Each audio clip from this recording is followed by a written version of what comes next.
The night of the stabbing, the lights were supposed to keep everyone safe. Bright, blinding lamps covered every corner of the tier. But on this night, they didn't matter. A young inmate, barely 18, stumbled through the corridor with blood pouring from his side. He had been stabbed twice. Guards rushed in, but the attack was already done. The other prisoners banged on their cell doors, shouting, some cheering, others warning, "He's not going to make it." The chaos echoed through the building. Everyone knew the truth. Rikers Island was not just a jail. It was a battlefield. How could a place meant to hold people safely before trial become more dangerous than the streets of New York itself? That's the story we're about to uncover. And trust me, it only gets darker from here. The arrival before the stabbing. The boy, Marcus, had just arrived at Rikers Island. Only 18, charged but not yet convicted.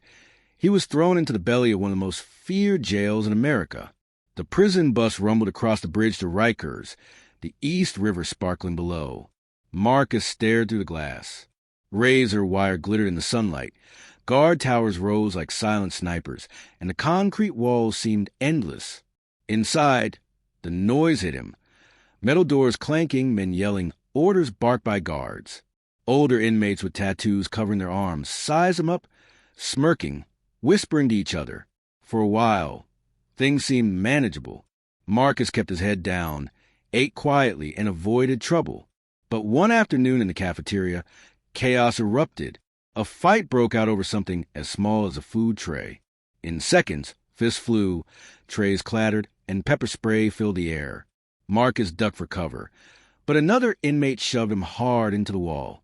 By the time guards dragged men away, his shirt was torn and his body shaking. That night, lying on his bunk, Marcus whispered to himself, "If I don't learn fast, I won't last here." The first attack. A week later, Marcus learned the first hard lesson. In Rikers, weakness paints a target on your back. He was walking the tier when 3 older inmates cornered him. Their bodies were covered in ink, their eyes cold. One of them smiled and said, "You're new. That means you pay tax." They demanded his commissary snacks. Chips, ramen, cookies. Marcus hesitated, and that hesitation cost him. A punch slammed into his stomach. Another across his jaw. He went down, curling up on the floor as boots rained down on his ribs. Guards arrived late, dragging the attackers away, but barely looking at Marcus. He lay there coughing, blood in his mouth, wondering if this was only the beginning. Days later, he moved slower, his face swollen, his ribs aching. He kept his head lower than ever. And yet, something inside him was changing. He was angry, and anger at Rikers could be deadly. To fight back. By now, Marcus knew. You either fold or you fight back. It happened during recreation. One of the same inmates who beat him before tried again, shoving him against a chain-link fence. This time, Marcus snapped. He swung back, landing a wild punch to the man's jaw. The yard exploded with noise. Prisoners shouted, clapped, and jeered. For a moment, Marcus felt powerful, until 2 more men rushed him. He was thrown to the ground, fists raining down. Blood smeared across his face as he gasped for air. Guards stormed in, pepper spray burning everyone's eyes. Marcus was dragged out, coughing, his arms twisted behind his back.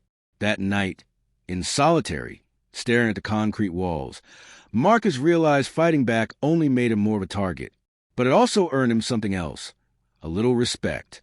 The other inmates had seen him stand up, and in Rikers, respect could keep you alive. Still, the price for that respect was yet to come. The riot in the dorm. Weeks later, Marcus was transferred to a dorm-style unit. Rows of bunks filled the room, men crowded together with little space, little privacy, and plenty of tension. At first, it was calmer than the tier. Guys played cards, shared jokes, and watched TV. But beneath the surface, pressure was building. One night, an argument over stolen sneakers lit the spark. 2 inmates began shouting, then swinging. Chairs scraped, fists flew, and within seconds the entire dorm was a riot. Men grabbed whatever they could, lock in a sock, broom handles, fists. Screams filled the air as bodies crashed against bunks. Marcus ducked under his bed, heart pounding, watching chaos explode around him. Guards stormed in with shields and batons, cracking down hard. The floor was slick with sweat and blood. When it was over, several inmates were carried out on stretchers. Marcus sat frozen, knowing this wasn't the worst it could get. On Rikers Island, this was just another night. The deadly silence. After the riot, tension didn't ease. It got worse. Everyone was on edge. Marcus kept to himself, walking carefully, speaking softly. But silence in Rikers often means danger is waiting. One evening, during lockdown, he heard whispers echo through the unit. A name, a target. He realized they were talking about him. The next day, while heading to the showers, he felt it, the eerie calm, eyes watching him from every corner. He gripped his towel tighter, his pulse racing. Then it happened. A figure rushed him from behind, shoving a sharpened piece of metal against his side. Marcus froze, the blade pressing into his skin. Inmates around them cheered softly, waiting to see if blood would spill. The guard on duty was distracted, not paying attention. And in that deadly silence, Marcus knew he was one wrong move away from ending up like the boy we saw in the beginning. The blade falls. The blade pressed harder against Marcus's ribs. His mind raced. One wrong move, and he could be bleeding out on the floor. Then, suddenly, a loud bang echoed down the corridor. A guard slammed a metal door shut, yelling for inmates to return to their cells. The distraction gave Marcus the split second he needed. He twisted his body, knocking the attacker's arm away. The shank scraped his side, cutting skin, but not deep. Marcus bolted, heart pounding, slipping into the nearest corner. The attacker snarled, but before he could strike again, guards rushed in. They didn't care who started it. Both Marcus and his attacker were slammed against the wall, handcuffed, and dragged out. In the medical unit, Marcus sat quietly as a nurse stitched a shallow cut on his ribs. He stared at the ceiling, his chest heaving. It was official now. He wasn't just another face at Rikers. He had enemies. The power struggle. Every block in Rikers had its own order, its own hierarchy, and power shifted fast. In Marcus's new unit, two groups controlled everything. One crew claimed the phones. The other crew ran the commissary hustle. Marcus tried to stay neutral, but that was nearly impossible. One afternoon, while waiting for his turn on the phone, a tall, heavily tattooed man shoved him aside. "Not your turn," the man growled. Marcus froze, his hand still on the receiver. The room went silent. Everyone watched. If Marcus gave up the phone, he'd look weak. If he pushed back, he could be signing his death sentence. Marcus swallowed hard, then stepped back slowly. The man smirked, taking the phone. Laughter echoed through the unit. Marcus felt his stomach twist. He had just been marked again.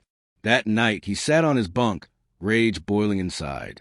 At Rikers, even something as small as a phone call could turn into bloodshed, and it wouldn't be long before that blood was spilled. The lockdown. The next week, everything exploded. It started with two crews fighting in the yard. Weapons were pulled, and before long, blood was spilled. Guards rushed in, alarms blaring. The chaos spread. Other units joined in, fists and blades clashing. Marcus found himself trapped in the middle of the chaos. He ducked behind a bench, watching as guards swung batons and inmates screamed in pain. When it was finally over, Rikers went on full lockdown. Cell doors slammed shut. Inmates were kept inside for days. Food was slid through slots, and the stench of sweat and anger filled the air. Locked in his cell, Marcus thought about escape. Not from a jail, but from a nightmare itself. But deep down, he knew the truth. There was no escaping Rikers Island. And yet, even in lockdown, violence found a way. The fire in the unit. It was the middle of the night when smoke began to fill the air. Marcus coughed, sitting up on his bunk, eyes stinging. Someone had set a mattress on fire. Inmates screamed, banging on doors, demanding to be let out. The sprinklers sputtered but barely worked. Smoke poured through the vents, making it hard to breathe. Guards finally rushed in, unlocking cells one by one, dragging inmates into the hallway. Marcus stumbled out, his shirt over his mouth, coughing hard. The fire roared behind him, orange flames licking the ceiling. Nobody knew who started it, but everyone knew why. It was a message, a reminder that at Rikers, even behind locked doors, the danger never stopped. As Marcus stood in the smoky corridor, sweat dripping down his face, he realized something chilling. He wasn't just trying to survive the violence anymore. He was trying to survive the madness, the breaking point. Marcus sat on his bunk, smoke still lingering in his lungs from the fire. He hadn't slept in 2 nights. The air was heavy, filled with whispers about revenge, payback, and the next move. That's when it happened. A guard opened the unit door to deliver food trays. Inmates surged forward, refusing to return to their cells. Yelling turned into shoving, shoving into fists, fists into full chaos. Marcus was caught in the middle. He tried to stay back, but a tray smacked across his shoulder, food splattering down his chest. Before he could react, another inmate lunged at a guard, sending him crashing to the floor. The unit turned into a war zone. Alarms screamed. Guards in riot gear stormed in, swinging batons, spraying mace that burned Marcus's eyes and throat. He dropped to his knees, choking, barely able to see as boots thundered past him. Dragged back to his cell, coughing and shaking, Marcus realized something inside him was breaking. His body could take the beatings, but his mind, that was another story. The fragile piece. After the riot, Rikers tightened control. More searches, more lockdowns, more rules. Marcus found himself in a strange lull. No fights for a few days. Meals came on time. Even the guard seemed calmer. For a moment, it felt like the jail was trying to hold itself together. He used the time to write a letter to his mother. His hand shook as he tried to explain what life was like inside. He didn't tell her about the stabbing attempts, the riots, or the fire. Instead, he wrote about wanting to change, about hoping for a second chance. But even in this fragile peace, the shadows lingered. Marcus noticed the way inmates whispered when guards weren't around. He saw the handshakes, the coded looks, the silent signals. He knew something was brewing. And one night, when the lights went out, the silence was broken by a scream that shook the entire tier. The ambush. Marcus jumped up from his bunk, heart pounding. The scream echoed, followed by pounding fists and desperate cries for help. Through the bars, he saw it. A group of inmates swarming another man. Blades flashed in the dark. The man's body jerked violently as the attackers struck again and again. Guards scrambled in, fumbling with keys, yelling commands. But by the time they pulled the victim out, his shirt was soaked red. He collapsed lifeless on the cold floor. Marcus couldn't breathe. He had seen fights before, even stabbings. But this was execution. Cold, calculated, and merciless. The message was clear. No one was safe, not even inside a locked cell block. And as guards dragged the bloody body away, inmates banged on their doors in rhythm, chanting like a chorus of war drums. Marcus sat frozen, knowing he was trapped in a place where death could come any night, any minute. The Whisper Network. The days after the ambush were strange. The jail went quiet, almost too quiet. No one talked openly about the killing, but whispers travel fast. Marcus learned about the Whisper Network, a silent code of communication passed through notes, hand gestures, and smuggled messages. It was how gangs order hits, traded contraband, and spread fear without ever being seen. For Marcus, this was terrifying. He didn't know the codes, didn't understand the signals. But one afternoon, as he sat at a table trying to eat, a folded piece of paper slid across to him. He froze, staring at it. Inside was a single message. Pick a side. Marcus's stomach twisted. In Rikers, staying neutral was no longer an option. He was being pulled into the web whether he liked it or not. And before he could even decide, fate made the choice for him. The blood in the showers. It happened 2 nights later. Marcus walked into the showers, towel over his shoulder, water steaming up the air. A few other inmates were there, quietly washing up. Then the lights flickered. The door clanged shut, and the air shifted, tense, sharp, dangerous. 2 men stepped forward, blocking Marcus's path. He recognized them immediately, part of the crew that had attacked him weeks ago. Their eyes were locked on him, cold and unforgiving. One of them held something glinting in the steam, a shank. Marcus's pulse roared in his ears. He backed up, but there was nowhere to go. Water dripped from the pipes, mixing with the sweat on his face. And then, without a word, the first strike came. The showers filled with screams, the clash of bodies, and the echo of metal tearing into flesh. For Marcus, it was a moment he realized Rikers wasn't just more dangerous than he thought. It was a place built to break him, body and soul. The aftermath of the showers. Marcus stumbled out of the showers, blood mixing with water streaming from the pipes. His towel was gone, his skin burning where the blade had carved across his ribs. Guards stormed in too late, yanking him and the attackers apart, their batons cracking against backs as the shouts echoed. Dragged down the corridor in cuffs, Marcus's head spun. The taste of iron filled his mouth, his legs shaking under him. The nurse at the medical unit stitched him up with quick, practiced hands. She didn't ask what happened. At Rikers, everyone already knew. Lying on the cot afterward, Marcus realized this wasn't just another fight. This was war. He wasn't being tested anymore. He was being hunted. And the worst part was knowing the system wouldn't protect him. Guards might patch up his body, but no one cared about the scars on his mind. He clenched his fists. Rikers wasn't just about survival anymore. It was about not losing the last piece of himself that still believed he had a future. The mental toll. Days turned into weeks, and Marcus felt his grip on reality slipping. Nights were the hardest. The yelling never stopped. Some inmates screamed at the walls. Others banged on their doors until their fists bled. One man cried for his mother for hours, his voice echoing to the tier until it cracked into silence. Marcus tried to block it out, but the noise carved into his thoughts. Sleep came in fragments.